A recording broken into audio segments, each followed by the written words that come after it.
Alright, Sniper 155 from sir, tagasan pa po kayo, sir? Fairview lang po, no? Okay. Bali dito, nagpa-install po sila, sir, ng all-in package number 5 po natin, no? Which is PIA horn, mini driving, combo lights, horn passing, horn switching, rapid horn. Ayan. Okay. Check natin yung mga wirings, no? Na hinabit natin. Ayan. Naglagay po tayo dito ng domino switch, no? Para sa high-low ng MDL. Original po yan, mga sir, ha? Hindi po yan replica. Okay. Metal po yan. Hindi po plastic, no? Yun, no? Para sa high-low ng MDL. And then passing switch para sa combo lights. Tapos yung ating horn switching, no? Ito po yan. Stock horn. Tapos yung ating loud horn. Yun, no? MDL, high-low. Napakalakas po niyan, mga sir. Okay. Daig pa po niyan yung mga 80 watts na MDL, no? Okay. Ayan. Lahat po ng nabanggit natin na switch, mga sir, sama-sama po sa isang harness. Ito po yan, no? Okay. Wala po tayong makikita mga kung ano nung mga nakasuksok na wirings po dito, no? Malinis po yan. Ginagaya po natin yung stock ng Yamaha. Malinis, walang pansit-pansit. Naka-harness po lahat. Okay. Pababa po yan. Tapos umikot dito sa ating chassis. And then papunta na po yan dito sa ating PIA dual loud horn, no? Ayan. Original din po ito, mga sir. Legit po yan. Hindi po yan yung replica, no? O yung tinatawag na peke po, no? Ayan. Legit po yan, mga sir. Hindi tayo naglalagay ng mga fake. Tapos yung ating MDL, ayan, naka-stainless bracket po yan, mga sir. High lumens po yan, no? Kumapasin, napakahaba po yan, no?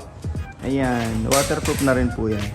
Tapos dito, lahat po na nabanggit natin na mga parts, dito na po yan dumiretso. Isang harness po ulit. Okay, ito po yung galing sa Yamaha. Ito po yung gawa natin na bago. Papunta na po yan dito sa ating power module. Okay?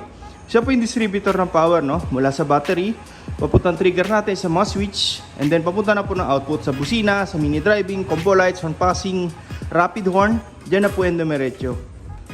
Okay? Wala na po tayong makikita mahono ng relay po na nakasalpak po dito, no? Malinis po yan. Nandito na po lahat. Nasa isang area lang. Okay? Denso po yan. Made in Japan. Kaya sure na matibay po. Marami na tayong customer po na ito po ang gamit. Hanggang ngayon, mga sir, all goods pa rin, no? Ang kagandahan pa nito, mga sir, since may ganito na po tayo, magpalit man tayo ng mga parts in the future katulad ng busina, MDL, plug and play na lang po lahat. Hindi na po tayo mag-rewirings. Salpak-salpak na lang po. Same features, may combo, may rapid. Salpak na lang. Okay, ready to use na agad. Ayun, no? Okay, pagka may ganito po tayo, mga sir, yung power module, hindi po tayo magkakaroon ng fluctuation sa kuryente. Kahit po magsabay-sabay naka-on yan, mga sir. Ayan, hindi po yan mag-aagawan sa kuryente. Dahil po yan dito, no? May kanya-kanyang output po yan. Lahat po ng wiring sa atin, pang automotive po yan. Okay? Meaning pure copper po, no?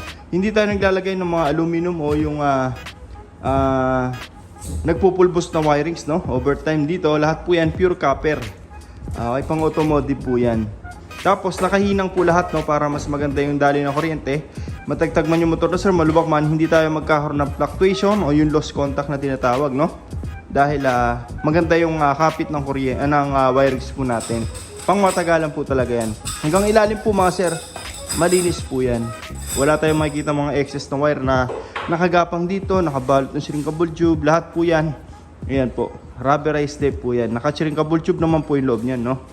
Okay, para pang all weather, mula ng araw, hindi po basta-basta pinapasok yung wirings natin, no? Na pwede mag-cause ng malfunction po yun pagka nababasa. Okay, dito, kahit ilang taon po yun, mga sir, siguro after 2 years, no, balatan po natin yan, sariwa pa rin yung wiring sa loob. Kahit mainitan po ng makina yan, hindi po basta-basta lulutong yung wiring sa atin sa loob, mga sir. You know. Ngayon, kakabit na lang natin yung mga pairings, tapos testing na po natin, no? Okay. Ngayon, natapos na po natin yung motor, sir, no? Sniper 155 from Fairview po, no? Okay. Nag-install po tayo dito ng all-in package number 5, no? Which is PIA horn, mini driving, combo lights, horn passing, horn switching, rapid horn. Ayan. Okay, sir, pa-up ako na itong MDL mo. Ayan, passing light. You know, sa passing light natin, mga sir, kung mapasin nyo, no? Hindi lang po MDL yung umiilaw. Sumasabay po dito yung headlight. Iyan po yung difference ng gawa natin sa iba, no? Usually pag nag-passing, MDL lang po yung umiilaw. Pero dito, sumasabay po yung headlight. Okay? Ayan po yung combo lights natin dito, mga sir. Ang maganda pa dyan, sinsabay po sila, pwede pa rin tayo mag-handle ng headlight separately. Pwede pa rin tayo mag-handle ng MDL separately. Kumbaga, may kanya-kanyang switch po sila, no? Hindi po tayo basta-basta tap lang ng MDL dito sa headlight, no? Na kapag nag-high ng headlight, sumasabay po yung mini driving. Hindi po ganoon mga sir, no? Sasabay lang po yan pag nag-passing. Okay? Ang purpose natin dyan mga sir, kaya pinagsabay natin, para in case na nag-high tayo ng MDL, usually pag sa iba pong shop, wala na po itong passing. Pero dito, mayroon pa ring headlight na iilaw. Okay? For example, headlight naman yung naka-high, meron naman tayong MDL na papalit for passing. Pag naka-on naman lahat, automatic, may passing pa rin. Yan po yung tunay na combo lights mga sir. Okay? Pag nakapatay, automatic, sabay po ulit yan. Yun, no? Stock horn. Ayan. Sa stock horn mga sir, kung mapapansin nyo, wala pong milaw, no? Para in case na magpa-register tayo, wala tayong magiging violation. Wala rin pong rapid yan, no? Para safety tayo sa registro. Okay? Sir, pa-activate naman ang loud horn. Yun, no? Sa loud horn, doon na po umiilaw yung MDL plus headlight, no? Kagaya po yan ng passing kanina, no? Nagsasabay po yan. Okay, combo lights. Ayan. Sir, pa rapid naman.